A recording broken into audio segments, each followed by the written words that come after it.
नमस्कार फ्रेंड्स, प्रकृति में कुछ भी स्थिर नहीं है। हमेशा किसी न किसी प्रकार से परिवर्तन होते रहते हैं। गुरु का गोचर अभी वृषभ राशि में हुआ है और वृषभ राशि में इस गोचर के परिणाम कन्या राशि वाले जातकों के लिए किस प्रकार से रहेंगे, आज संपूर्ण जानकारी इस वीडियो के माध्यम से मैं आपको देना चाहता हूं। साथ ही साथ मैं आपको एक और बात बताना चाहता हूं कि जो ज्योतिष आपको कहते हैं कि एक उपाय से आपके जीवन को बदल सकते हैं या एक उपाय से आपके जीवन की सभी समस्याओं का हल हो सकता है, तो कृपया करके ध्यान दें। जीवन में संघर्ष लगा रहता है, समस्याएं आती रहती है। किसी को धन की समस्या, किसी को शरीर की समस्या या किसी को अन्य तरीके की समस्याएं। तो किसी भी एक उपाय से पूरा जीवन आपका सुरक्षित नहीं रह सकता। वह तो भगवान के चरणों में जाकर के उन्होंने जो जीवन आपको दिया है उसको स्वीकार करने से ही आपका जीवन का उद्धार हो सकता है। बाकी हमारी जो एम्बिशन होती है, हम उसे पूरी करने के लिए इच्छुक होते हैं और प्रयत्नशील होते हैं। तो हम ज्योतिषों का प्रयास यही रहता है कि आपके जीवन के संघर्ष को कैसे थोड़ा सा कम किया जाए, चाहे रत्न के माध्यम हो या उपाय के माध्यम से। कोई चमत्कार नहीं होते, बस इस बात का ध्यान रखें। मैं हूं आपका ज्योतिष मार्गदर्शक ज्योतिषाचार्य आकाश। आप देख रहे हैं नक्षत्र ज्योतिष।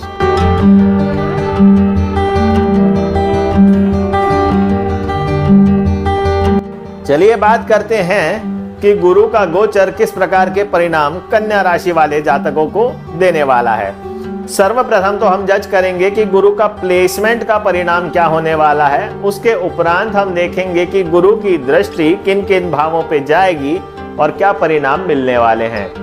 देखते हैं कि गुरु किस प्रकार के डिपार्टमेंट लिए हुए हैं कन्या राशि में। तो कन्या राशि में आप देखेंगे कि गुरु के पास चतुर्थ भाव का डिपार्टमेंट है, क्योंकि वह चौथे भाव का लॉर्ड है या चौथी राशि का लॉर्ड हो जाता है।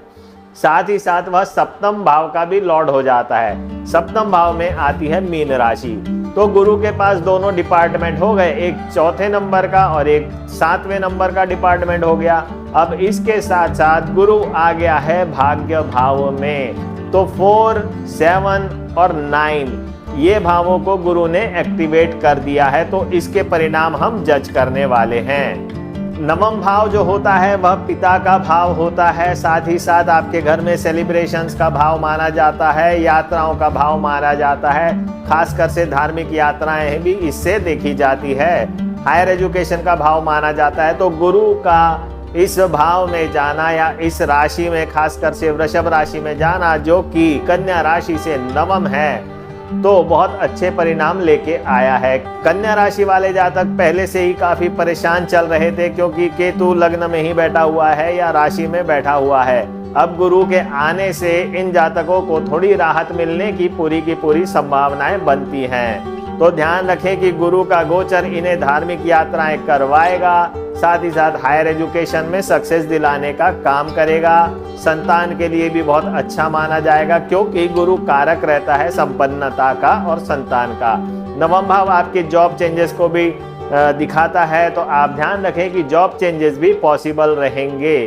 खासकर से विदेश में भी पॉसिबिलिटी बढ़ जाती है, परंतु जॉब चेंजेस भी ये इंडिकेट करता है। मैं जो भी परिणाम बता रहा हूँ, ध्यान रखें कि अगर आपके गुरु की महादशा अंतरदशा चल रही है तो आपको यह परिणाम अच्छे से मिलेंगे। अगर यह दशा नहीं चल रही है तो यह जो मैं परिणाम बता रहा हूँ वह एक जनरल परिणाम माने जाएंगे, जरूरी नहीं कि वह सही हो। तो आप ध्यान दीजिए कि हायर एजुकेशन में भी आपको सक्सेस मिलेगा, क्योंकि नवम भाव हायर एजुकेशन का भी होता है। आप धर्म के प्रति उजागर रहेंगे, सजग रहेंगे। साथ ही साथ आध्यात्मिकता में भी आपको अच्छे परिणाम मिलने की संभावनाएं बढ़ेंगी।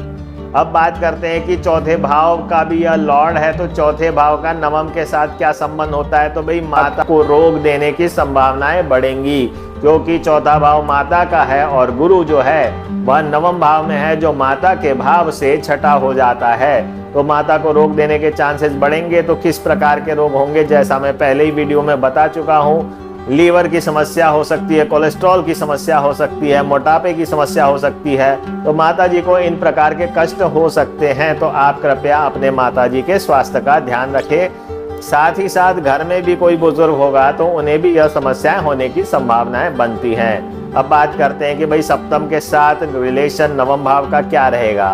तो सप्तम भाव जो है उसके लिए नवम भाव फेवरेबल माना जाता है, तो विवाह के लिए यह भाव अच्छा माना जाएगा। गुरु का गोचर जो है वह विवाह के लिए, घर में सेलिब्रेशंस के लिए, दान दक्षिणा के लिए, पुण्य कर्म के लिए बहुत बढ़िया माने जाने वाले हैं। तो यह जो गुरु का परिवर्तन हुआ है बेसिकली यह कन्या राशि वाले जातकों के लिए अच्छा ही माना जाएगा। अब आगे चर्चा करते हैं कि गुरु नवम भाव में स्थित है तो वहां से वह दृष्टि कहां कहां डालेगा। सर्वप्रथम तो गुरु की पंचम दृष्टि जाएगी लग्न पे। लग्न में केतु पहले ही बैठा हुआ है, तो ध्यान रखें आध्यात्मिकता में बहुत उन्नति मिलने वाली है। अगर आप मेडिटेशन करते हैं, क्रिया योग करते हैं या किसी प्रकार के ध्यान योग करते हैं तो आपको उच्च अवस्था प्राप्त हो सकती है। अगर आप डेडिकेशन से अपना योग करते हैं तो, योग और मेडिटेशन करते हैं तो, साथ ही साथ आपको हायर एजुकेशन में तो सक्सेस मिलेगा ही मिलेगा और ट्रांसफ़र के भी चांसेस बनेंगे। स्वास्थ्य अच्छा रहेगा, परंतु स्वास्थ्य में भी हो सकता है कि आपका खान पान ज़्यादा अच्छा हो जाए तो थोड़ा बहुत मोटापा आ सकता है, क्योंकि गुरु जो है वह एक्सपांशन का कारक माना जाता है, तो आपके बॉडी को थोड़ा बढ़ा सकता है, यानी कि मोटापा भी दे सकता है। तो ओवरऑल देखा जाए तो गुरु की दृष्टि जो है, केतु जनित जो दिक्कतें हो रही थी, आपको अनपेक्षित परिणाम जो प्राप्त हो रहे थे, उससे कहीं ना कहीं यह आपको निजात दिलाने की पूरे के पूरी संभावनाएं बना रहा है। अब बात करते हैं कि गुरु की सप्तम दृष्टि कहाँ जा रही है। अब गुरु की सप्तम दृष्टि जाएगी तृतीय भाव पे। तृतीय भाव आपको कमीशन का भाव माना जाता है, तो जो भी जातक इंश्योरेंस के काम कर रहे हैं, म्यूचुअल फंड के काम कर रहे हैं, डिस्ट्रीब्यूशन का काम कर रहे हैं, कमीशन का काम जो कर रहे हैं, उनके लिए यह योग बहुत सफलता देने वाला है। अगर वह कमीशन का कार्य करते हैं और कन्या राशि वाले जातक हैं तो उन्हें सफलता मिलने के चांसेस बढ़ जाएंगे। साथ ही साथ क्योंकि यह तीसरा भाव अपने छोटे भाई का भी भाव होता है, यात्राओं का भी भाव होता है, तो गुरु की दृष्टि की वजह से सुखद यात्राएं हो सकती है, छोटे भाई के साथ अच्छे रिलेशन बन सकते हैं और आपको किसी न किसी प्रकार से सामाजिकता में या सामाजिक कार्य करने में भी आपको सफलता मिलेगी, मान सम्मान प्राप्त होने के चांसेस बढ़ेंगे। अब बात करते हैं गुरु की नवम दृष्टि कहाँ जाएगी। तो गुरु की नवम दृष्टि जाने वाली है आपके पंचम भाव पे। तो ध्यान रखें कि गुरु सप्तम का भी लॉर्ड है और पंचम पे दृष्टि डाल रहा है, तो जो जातक लव अफेयर में इन्वॉल्व है तो उनके शादी के योग बनते हैं, और जो इन्वॉल्व होना चाहते हैं तो उनके लिए भी यह समय अच्छा है। हालांकि मैं लव अफेयर को प्रमोट नहीं कर रहा हूँ, इस बात का ध्यान रखें। जिन जातकों की कुंडली में इस प्रकार के योग होते हैं तो उन्हें सफलता मिलने के चांसेस बढ़ जाएंगे।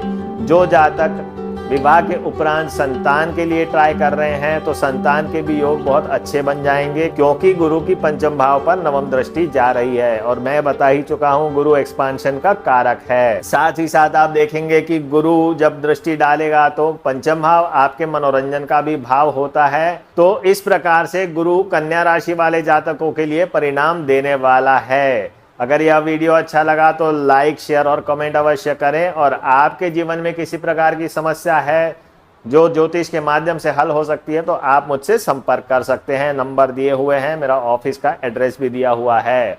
आज के लिए इतना ही प्रिय दर्शकों, जय भारत।